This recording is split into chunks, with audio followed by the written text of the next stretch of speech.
Hello? People always talk about March wins, but I see more wins in the past few years in Arkansas in April. Oh, yeah, I know it. It's always seemed like, talking about the March wind and kite season and stuff, but I kind of agree with that. I've noticed it just got to be, man, kite season is now in April. Yeah. Good morning to you, Brett. How are you, brother? Well, I think that me and you both are really good, just from our back channel conversation.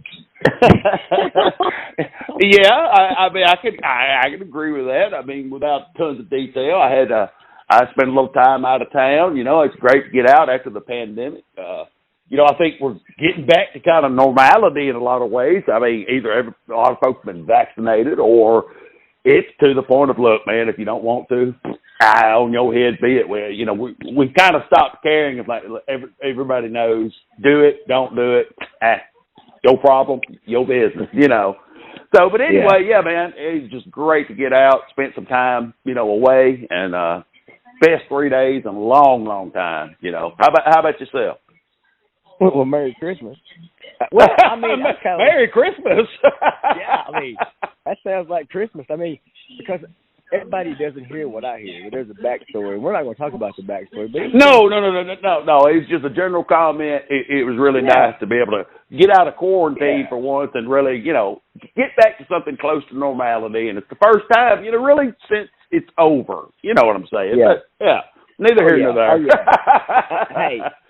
Hey, I've been sensing the same thing. Everywhere I go, it's like different. It's not quite normal because there are still people that are, I don't know, maybe they have some kind of a health challenge. But if I see people with a mask on still, and I'm about to be double vaccinated, or the double, I'm about to get my second update here because that's 50 and above. We can get that now, young people. Anyway, so and my dad's already had it. It's like the second booster, so he's had 4 shots. But it's getting back out there. I mean, it's everybody's kind of rolling again. And spring's in, so you've also got that new growth going. So that I think it's just kind of an inclusive, the start of a new spring. It's been really pretty, here in South Arkansas where we are, and that kind of thing. So I think it's a big rolled up package. So yeah, I'm with you. Well, it's not quite as warm this year, because for us, you talk about the March winds being in April. It's changed for us. I don't want to go into the climate thing, but I want to talk about music, but all that kind of stuff. But things have changed here. This is not the weather we used to have here. Let me just synopsize by saying that. How about that? Yeah. I mean, it's just one of them things. Climate change, you believe it, you don't, etc. You did make a comment earlier. Hey, I'll go ahead and tell you.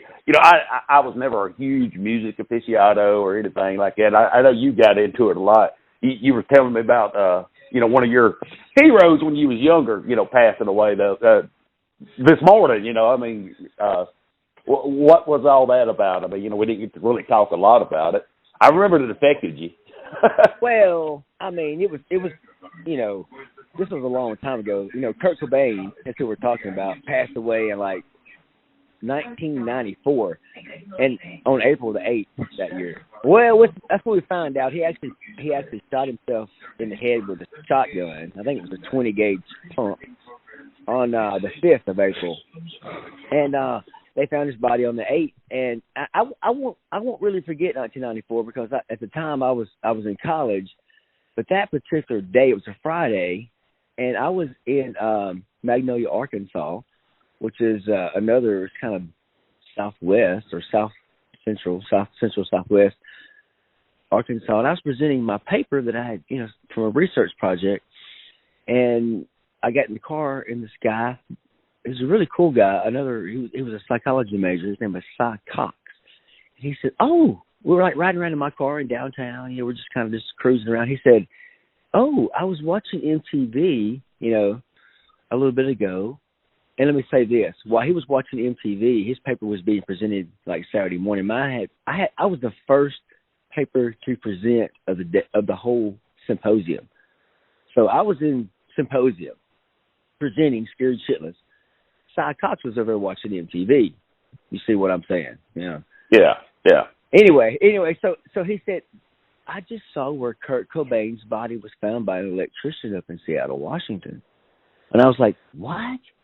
Because, this was that new movement. This was the kind of movement that Brad understood. It's like, shaggy-haired dude with blue eyes, holes in his jeans, and he plays his guitar really loud. I dug that. That was me. Yeah. That was a lot of little, guys across America. Yeah, Nirvana, was kind of on that leading edge of that Seattle. Everybody's a band out of Seattle gets signed. I mean, 'cause we had a bad run of that type thing, and most all of them were good. I'm not saying anything about any of them, but I that's what you're trying to say. Yes, you were a big fan of it. Well, and the sad thing is all those guys that were born in 1967, and all of them. We talked about, we've been on Indiana lately, but I mean, Shannon Hoon, the guy from Blind Melon, who was of that period, he was born up there in Lafayette, Indiana. He, in 1967. You got Lane Staley, the leader of Alice in Chains, who also probably died on the 5th of April, but wasn't found until the 20-something of April. Was from that area. He was the Alice in Chains guy, Lane Staley. Scott Weiland of the Stone Temple Pilots. Now, he lived till he was 48 years old in like 2015, December, somewhere around there. And then there's more. Right? There's a lot of guys in that era, ERA, excuse me, and they're these what so-called grunge bands, or I don't even know what to describe it, but it was weird. Chris Cornell of Soundgarden, he was born a little bit before these guys. He was born in like 1963, 1964. So he passed away in 2017, which is kind of the same year that the Delphi girls were murdered. So like you see this, there's this weird, those guys, the singers from our era didn't last very long. So it's kind of depressing because there's nobody out there singing those songs. Like I say our area, but our era, I keep messing those words up, but we were also, I turned 18 in 1989, so like a lot of the 80s music was mine too, but I didn't identify with it as emotionally as I did with the other, because the 90s music, because it was so, those guys were they were like the guys that were like very pampered. They had a very huge ego, okay? They had too big of an ego. They acted like they didn't. They were trying to be modest. They're going to be looked at as John Wayne's later on, but they were huge, but they were very poetic, self-centered. They like studied Jim Morrison, all this Western civilization without any Eastern civilization, and a lot of them. Let me say this one last thing. I'm going to let you take it for a minute, see what you think about that whole era, because I know you probably were different with that era. But none of these guys smoked weed. They were all like fucking cokeheads, and they just didn't, weed didn't turn them on. Maybe Shannon Hoon, but he died of other things, and all of them died of cocaine, basically, or heroin, and so that's I can't understand that part of them. Their music, though, I dig their fucking music. I dig that whole era's music, man. It just kicks ass. Yeah, well, and that's understandable. You take Grateful Dead aficionado. Whether you was born during the period or you just listen to them later and identify with it. If you dig it, you dig it. I like music, but I'm really eclectic. I like classical. I like some rap. I'm very eclectic about it. I've never really, identified with any one thing. I kind of agree with you in terms of I can see why. I don't know many people other than teeny boppy girls that agreed with a lot of the 80s music. Yes, there was lots of good ones in there, but that was the British invasion, all the keyboarding, type thing. And so that wasn't really music to me. It was da-da-da. Now, I didn't like all the grungy type stuff as much, but yes, there was lots of songs that was really good. You could, feel it with it because, I don't know, I think we identified a little better with it. But just in comment to your how that came out, their enlightenment, that's a self-assigned enlightenment that, I don't know, I figure they kind of felt they had. And whether it was true or not, I mean, enlightenment is self-identified by you deciding I have become enlightened, so that's a personal choice. But, and, I think that's why they kind of did the poetry stuff, man. They identify with a coffee shop, click, click, click, click, click group. It's deep. Whether it was truly deep in a way that meant anything to anybody other than their own ego, is the big case about it. But, and I think the cocaine stuff was, again, them thinking they're so deep and creating almost a self-hate, about themselves. And, the cocaine stuff, the reason they stay away from pot is because, well, that just wasn't hard enough. That's not destructive enough. And I think that's why that big rash of that stuff is, even though so many of our generation in that time period identified with those. I mean, gosh. And again, this is just an observation from my point of view. So, yeah. But what do you, do you see what I'm trying to say? You smell what I'm stepping in, right? I smell what you say, and that's kind of where I led to too. Is that I can say honestly, and this is going to surprise a lot of people because I'm Generation X, and I can honestly say I've never done cocaine. I've never done meth. I've never done any of those hard type drugs ever. No. I'm like Shannon Hoon. I've smoked a lot of grass and popped a lot of pills, But yes, now I'm with you there. But there ain't been no needles, coke. There ain't been no hard crap. I ain't never even sniffed a pill. Come on, man. No, but anyway, go ahead. Sorry. Well, I mean, but all that aside, my favorite one of that era, and I've got to talk about this guy. Because this, the way I dressed for years, how I spoke, the songs that I wrote in a lot of ways were influenced by this guy. And that was Scott Weiland. Actually, weirdly enough, his last name was Klein, I think. The same name as the Delphi dude. But Scott Weiland, he actually died in, December the 3rd or 4th. Then there's no way he's bridge guy then. Okay, go ahead. No, there's no way. So please, everybody. Nobody, yeah. There you go. Don't hear this and go, ooh. Sorry, Brad. Go ahead, man. I'm sorry. But that's exactly it, because people throw that fucking shade out there, man. But look here. Okay, so, Scott Weiland, he was, the first album that Stone Temple Pilots, which he was the lead singer produced, was Core. And I got that at about the same time as, Alice in Chains' Dirt. And I preferred the STP because, I mean, Jesus, that Dirt was so dark, and all of the Soundgarden stuff, which I experienced those guys back in 1990 when I was living in Texarkana, Texas. And but I liked that music. And then their next album was, Stone Temple Pilots' next album was like grossly different. It was like this totally 180. And then the next album was 163, and then the next album was 194. I mean, these guys were just changing up and doing things forever. And it was a lot of it. Scott Weiland, the lead singer of it, was a part of that. He was a big part of it, probably. He was a huge fucking addict. He was a fuck up. He just, all the time, it's like, I don't even know, just hearing him talk and living the same similar life, it's kind of like if you don't create that energy in you, you'll be a ping pong ball, and I think that's what happened to Scott. But I was so sad when this dude died, because like I said, the way I dressed, the way I spoke or tried to speak for years and years was, emulating this guy. I really dug this guy because he was.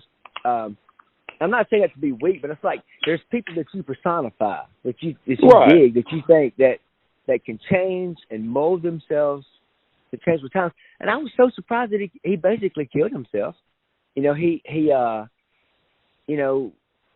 Whenever his last, let me describe his last few months, and then we can move on. But he started out with a new band. The guitar player died the day of or like the day before the release of the new album.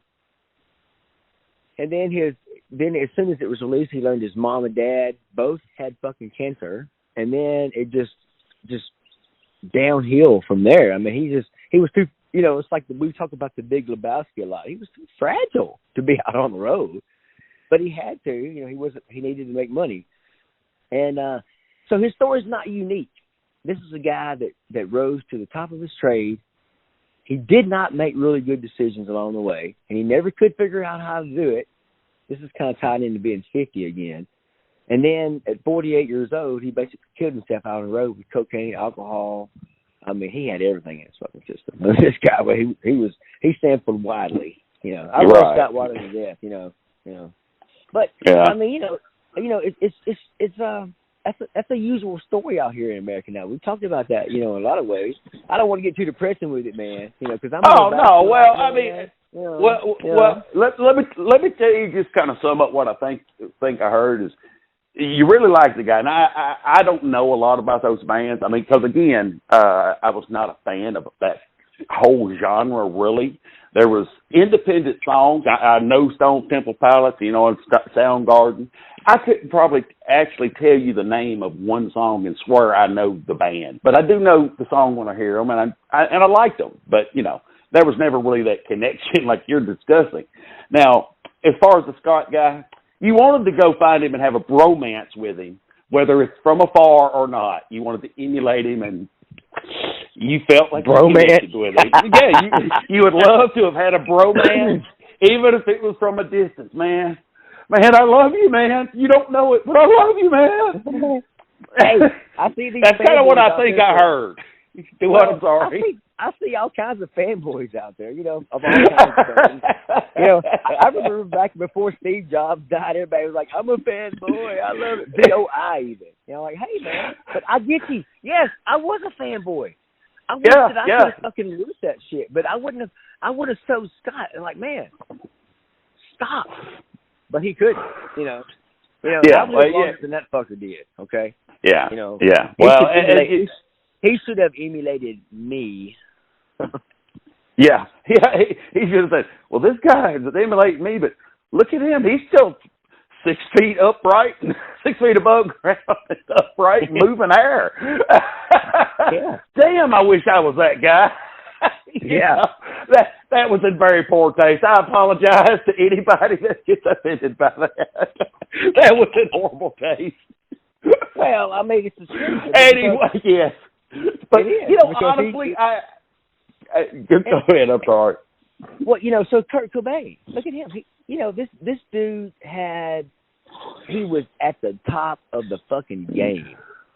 I know. He was like the biggest selling artist ever. Everybody wanted him to come play. He had the most beautiful daughter ever. Who we all know children need their dads, but he selfishly put himself in the rock and roll history, the Pantheon, the 27 Club, whatever. I think he did it intentionally, and he did it quick, right after he turned 27. And then again, maybe his psychology was fucked up. I mean, honestly, he was that guy there. We talk about all these guys from that era, and you try to understand it. You try to understand Jim Morrison. If you're a music aficionado and you love studying that whole culture, the musical culture. And you wonder how these guys, like Jim Morrison of the Doors, he said that he would rather be an arrow that gets shot high into the sky and explodes real quick than one that's long and just lasts forever. He had no desire to live forever. I mean, he read that Western literature. I mean, these were guys that were Jim Morrison was educated back in the 60s. He had a college degree. So like this guy, he had been exposed to this stuff. And it's kind of like he bought into the Western dream. In fact, all of his poetry and his music just quotes the Western dream. Now here we are. No. It's this whole Greece. Actually, it's the same kind of education that George Washington and that whole era of independence went about. And but it's that same mentality. it's a right. different world No, back then, you know. right. Yeah, So it really is. And I mean, go ahead. let me say this one last phrase. And I know this is going on way too long, but listen to me when I say this. The revolutionaries, the people that really change shit, that's changing from those keyboards going dun dun dun dun dun dun to like headbanging rock and roll, or to go from like the Queen of England to like